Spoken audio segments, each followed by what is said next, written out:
Hello and welcome to my YouTube channel you like English. मैं हूं संतोष कुमार। आइए आज हम लोग वन वर्ड सब्स्टिट्यूशन के बारे में कुछ जानते हैं। ऐसे इंग्लिश एक बहुत बड़ा क्षेत्र है जिसमें one word substitution, phrase, grammar, phrasal verb बहुत सारे आते हैं। ठीक है, उसमें से एक है वन वर्ड सब्स्टिट्यूशन। ठीक है, चलिए आज हम लोग वन वर्ड सब्स्टिट्यूशन के बारे में जानते हैं और इसको समझने की कोशिश करते हैं कि इसको कैसे और सरल ढंग से याद रखा जाए। ठीक है, चलिए देखिएगा, लिखा हुआ है यहाँ पे एनालिमा। क्या पढ़ते हैं इसको? एनालिमा है। सही समझा? ठीक है, something that is detested. Detest, taste मतलब अच्छा होता है, डिटेस्ट मतलब खराब होता है। मतलब कुछ आपको समथिंग दैट इज डिटेस्टेड, जो आपको कहीं ना कहीं खराब अनुभव दे, कहीं ना कहीं आपको डिटेस्ट करे, उसी को हम लोग क्या बोलते हैं? गलानी बोलते हैं, घुटन बोलते हैं, बीट बोरिंग बोलते हैं। एनालिमा, घुटन सा, बीट बोरिंग। अब बोल सकते हैं समथिंग दैट इज डिटेस्टेड, अच्छा फील नहीं हो रहा है, उसी को हम लोग क्या बोलेंगे? एनालिमा बोलते हैं। आगे देखिएगा क्या लिखा हुआ? एनाटॉमी। एनाटॉमी का मतलब होता है science of the physical structure of the body. Science of the physical structure of the body, इसका मतलब क्या होता है कि ऐसा समझ सकते हैं इसको कि एक वैसा विज्ञान जो हमारे शारीरिक स्ट्रक्चर के बारे में बताता हो। जैसे बिहार हो गया, यूपी हो गया, या और भी साउथ तरफ चले जाइए, या फिर पूर्वी राज्यों की तरफ चले जाइए, वहां के लोगों का चेहरा, नाक, नक्शा जो अलग होता है, बिल्कुल अलग होता है। होते तो इंडियन ही है, लेकिन उनका जो स्ट्रक्चर होता है बिल्कुल अलग होता है।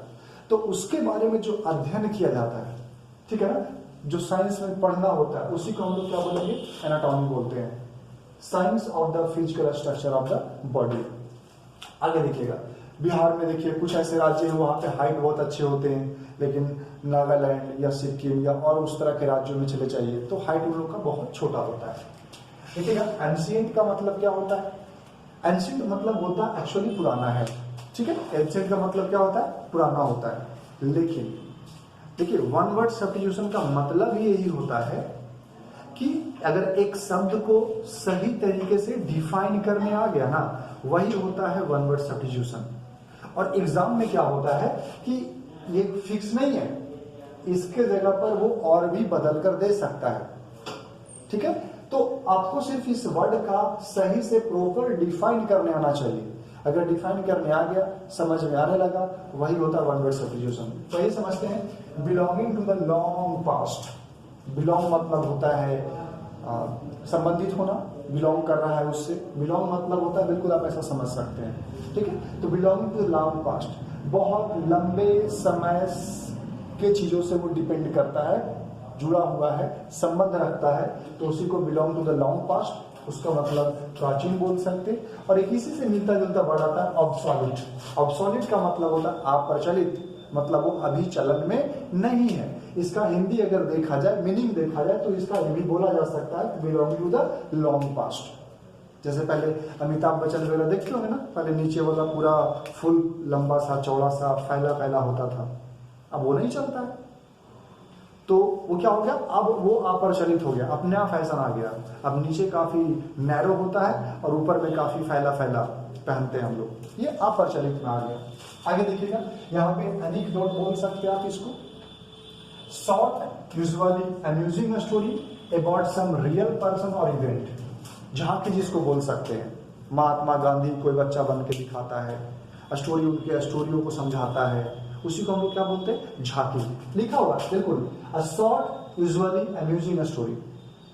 ठीक है ना, अबाउट सम रियल पर्सन, कोई रियल जो हीरोज हैं, कोई रियल व्यक्ति हैं, उनका स्टोरी को आज हम लोग प्ले करके दिखाते हैं, तो उसी को हम लोग क्या बोलेंगे? झांकी निकला है। देखो, बिहार की झांकी, मतलब एक छोटे से फ्रेम में पूरे बिहार का चित्रण कर देना, यूपी का चित्रण कर देना, वो झांकी जिसको बोलते हैं। ठीक है, आगे समझिएगा क्या लिखा हुआ है? Animated, sorry animated. अगर आप थोड़ा सा समझेंगे, देखिए अंग्रेजी एक मिला हुआ है, इंग्लिश इज ए लिंगुआ, मतलब इसका कोई एक अपना लैंग्वेज नहीं है, अपना एक शब्द नहीं है, बहुत सारा, जर्मन, यूनान, ग्रीक, एक ही हो गया, ये सब बहुत सारे शब्द मिल करके बना हुआ है। ठीक है ना, ये समझ जाइएगा। यहाँ पर क्या लिखा हुआ एनिमेटेड, तो ये कंप्यूटर से रिलेटेड थोड़ा वर्ड रखता है। कंप्यूटर में एक कोर्स होता है एनिमेशन। एनिमेशन जानते हैं? एनिमेशन में क्या होता है कि कोई जानवर जिसमें जान ना हो, अगर देखिए कार्टून देखते हैं ना, कार्टून में क्या बोल रहा है, शेर चूहे से बोल रहा है, शेर भालू से बोल रहा है, और भालू बोलता है तो शेर समझता है, शेर बोलता है तो भालू समझता है, और साथ में हम लोग स्क्रीन के सामने बैठकर हम लोग भी लोग बात कर रहे हैं तो समझ रहे होते हैं और मजे कर रहे होते हैं।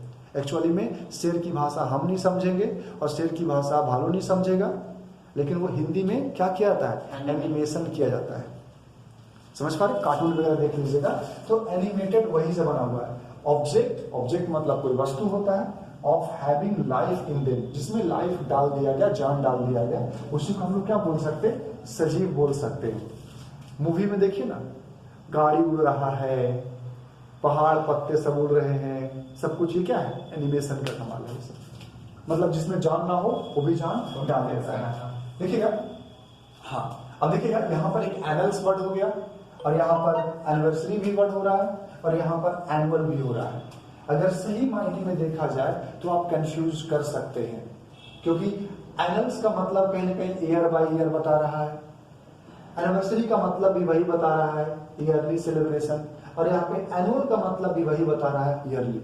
लेकिन थोड़ा सा डिफरेंस है, शब्दों को समझिए। क्या समझना है?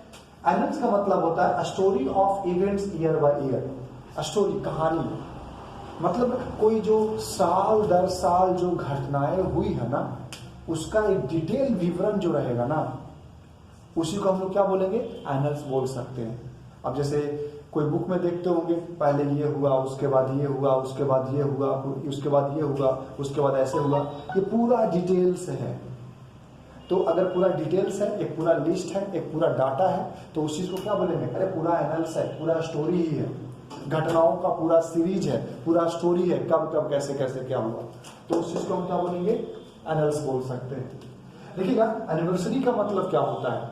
एनिवर्सरी का मतलब क्या होता है, देखिए, yearly celebration of a date और एन इवेंट, वार्षिक रूप से किसी डेट को सेलिब्रेट किया जाए या किसी इवेंट को सेलिब्रेट किया जाए, और वो फिक्स रहेगा, जैसे 15 अगस्त, जैसे 26 जनवरी, 2 अक्टूबर, या और भी कोई ऐसे फेस्टिवल जो फिक्स है, तो उसको, या मैरिज एनिवर्सरी, डेथ एनिवर्सरी, ये फिक्स है, उसी दिन को सेलिब्रेट हम लोग करते हैं, तो वहां पर हम क्या बोलेंगे, एनिवर्सरी बोलेंगे।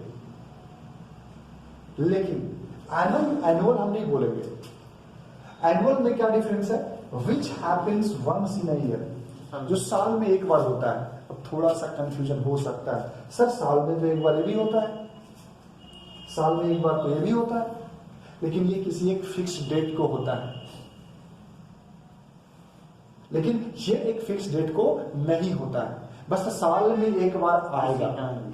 अब जनवरी में आ जाए, फरवरी में आ जाए, मार्च में आ जाए, दिसंबर में आ जाए, अगस्त में आ जाए, बस साल में एक बार होगा, तो उसी को एनुअल बोलते हैं।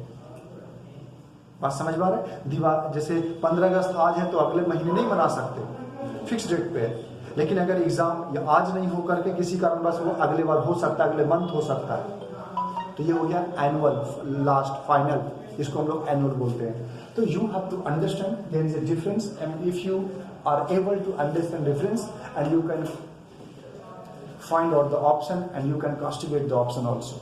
सो लिसन केयरफुली, क्या लिखा हुआ यहाँ पे, एन्युटी पढ़ सकते हैं इसको, बिल्कुल सही सुना आपने, fixed sum of money paid to somebody as income of his lifetime. एक तरह से बोला जाए तो आप पेंशन बोल सकते हैं, क्योंकि साफ साफ लिखा हुआ है फिक्स्ड सम ऑफ मनी, पैसा जो होता है, मनी होता है, वो फिक्स होता है।